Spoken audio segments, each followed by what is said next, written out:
رسولك الكريم بيقول: أول ما يسأل عنه العبد يوم القيامة الصلاة، فإن صلحت صلح سائر عمله، وإن فسدت فسد سائر عمله. ده يبين لك أهمية الصلاة لكل مسلم. دي أول حاجة هنتسأل عنها يوم القيامة.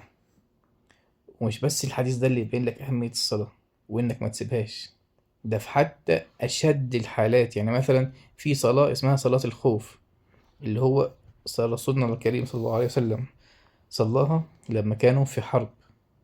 صلاها عن طريق إن هو بيصلي بنص الجيش والنص التاني واقف بيحميهم، وبعد كده بيبدل النص اللي كان بيحميهم يجي يصلي مع الرسول عليه الصلاة والسلام، والنص اللي كان بيصلي يروح يكمل يحمي باقي الجيش.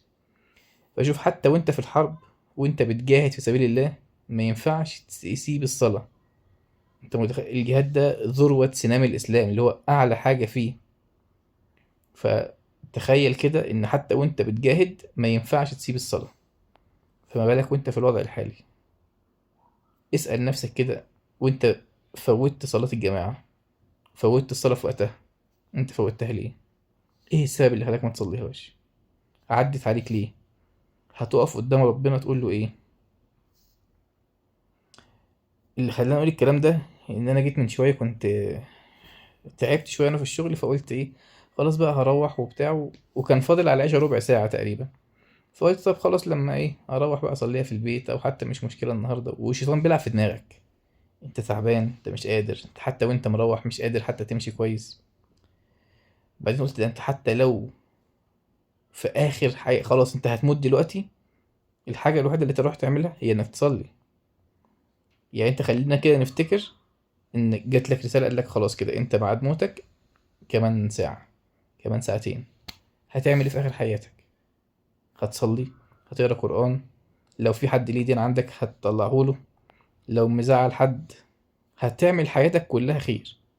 طب انت عارف اجلك امتى؟ طب انت عارف ملك الموت هيجيلك امتى؟ الحاجه الوحيده اللي انت ما تعرفهاش هي ميعاد وفاتك، وفي نفس الوقت هي الحقيقه الاكيد اللي كلنا عارفينها، كلنا هنموت. ربنا يحسن ختامنا جميعا، وربنا يصلح أعمالنا جميعا يا رب، ويتوفانا على طاعته ويثبتنا. لأن احنا بنعدي بفتن كتير، بنعدي بمغريات كتير، بنعدي بمشاغل كتير وحاجات تحاول تلهيك عن دينك وتلهيك عن صلاتك. فربنا يا رب يصلح أحوالنا ويتقبل مننا صالح الأعمال يا رب إن شاء الله تعالى.